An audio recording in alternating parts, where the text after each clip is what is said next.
جب یہ پڑھ لیا یہ آیت رسول اکرم صلی اللہ علیہ وسلم نے، تو رسول اللہ صلی اللہ علیہ وسلم منبر پہ تشریف لائے اور اس آیت کو تلاوت فرمایا، اور پھر فرمایا کہ تین کام ایسے ہیں کہ جو شخص اس کو پورا کرے تو جو فضیلت آل داؤد کو عطا کی گئی تھی ان کے حصے میں بھی آ جائے گا۔ تو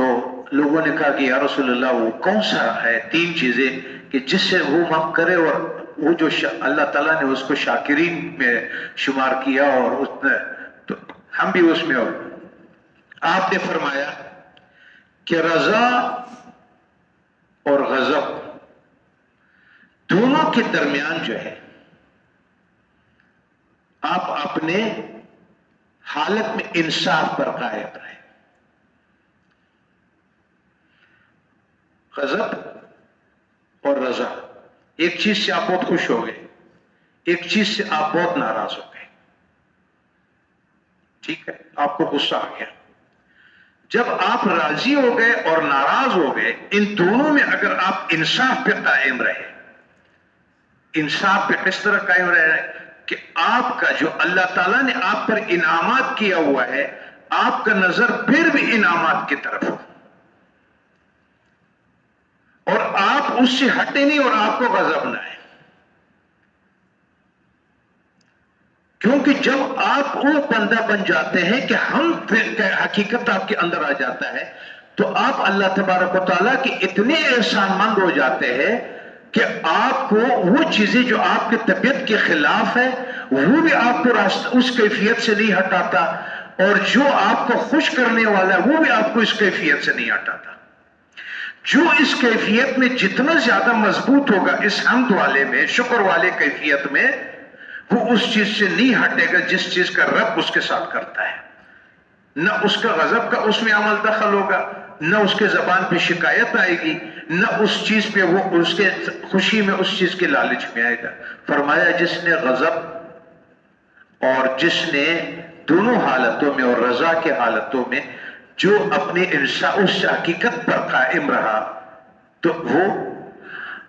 اور غنا اور فقر، جب غنا اس کے پاس پیسہ ہے، غنی ہے، اور جب اس کے پاس فقر ہے، دونوں حالتوں پہ وہ اعتدال پہ رہا۔ جب وہ دونوں حالتوں پہ اعتدال پہ رہتا ہے تو پھر کیا ہوتا ہے؟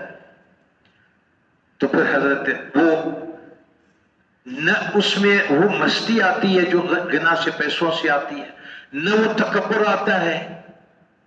نہ وہ مال اس کے لیے فتنہ بن جاتا ہے، نہ اس کو راستے سے ہٹاتا ہے، نہ اس کو غافل کر دیتا ہے۔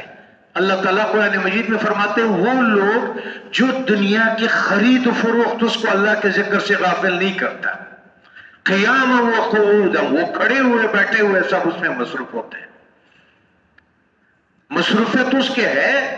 لیکن وہ اندر سے اس کے ساتھ ہے۔ تو وہ جو غنا جو ہے اور فقر اس کو شکایت میں نہیں ڈالتا ہے، یار کچھ نہیں ہے، یار اللہ نے تو مجھے کچھ دیا نہیں، یار اللہ نے اس نے نہیں کیا۔ وہ کبھی نہ غنا میں اپنے اس راستے سے ہٹتا ہے اور نہ وہ اس کے راستے سے ہٹتا ہے جو کہ فقر ہے۔ دونوں مشکل ہے۔ اگر غنا آ جاتا ہے تو غنا کی وجہ سے انسان راستے سے ہٹ جاتا ہے، اور اگر فقر آتا ہے تو وہ فقر اس کو لے جاتا ہے اس طرف شیطانی۔ بہت دروازے غنا میں نقصانات کے ہیں اور بہت دروازے فقر میں۔ رسول اللہ صلی اللہ علیہ وسلم نے فقر کو فخر کہا، الفقر فخری، فقر میرا فخر ہے۔ رسول اللہ صلی اللہ علیہ وسلم نے فرمایا اے اللہ مجھے زندگی بھی فقیروں میں دے دو، اور مجھے موت بھی نہیں بھی دے دو، اور مجھے واپس زندگی بھی فقیروں میں دے دو۔ لیکن فرمایا ایک دن آئے گا میری امت میں کہ یہ فقر کفر بن جائے گا، جو میرا فخر ہے وہ کفر بن جائے گا، کیونکہ آپ کے باطن کی کیفیت اتنا وہ بیزاری کا اور اتنا لالچ کا، اتنا حرص کا ہو جاتا ہے کہ آپ سب کو چھوڑ چھاڑ کر کے آپ اس چیز سے نکلتے ہیں جس کو نیستی بولتے ہیں، فقر بولتے ہیں، یا آپ کے پاس کہتے ہیں۔ تو فرمایا جس نے غنا کے ٹائم پہ اور فقر کے ٹائم پہ دونوں حالتوں میں اعتدال اور میانہ روی اختیار کرنا. اور تیسری بات کہ جب وہ عالیانہ طور پہ اور چھپا ہوا، جب وہ اکیلے میں ہوتا ہے بالکل وہ اس کا رب جانتا ہے، اور خفیہ اور علانیہ طور پہ دونوں حالوں میں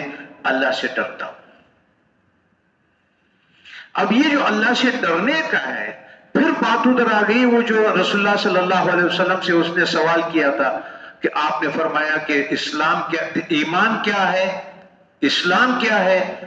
اور اس نے فرمایا کہ احسان کیا ہے. بولا جب آپ اللہ کو دیکھ رہے ہو، اگر یہ نہیں کر سکتے ہو اتنا تو کرو کہ اللہ آپ کو دیکھ رہے ہے. پھر بات اس کیفیت پر آئی.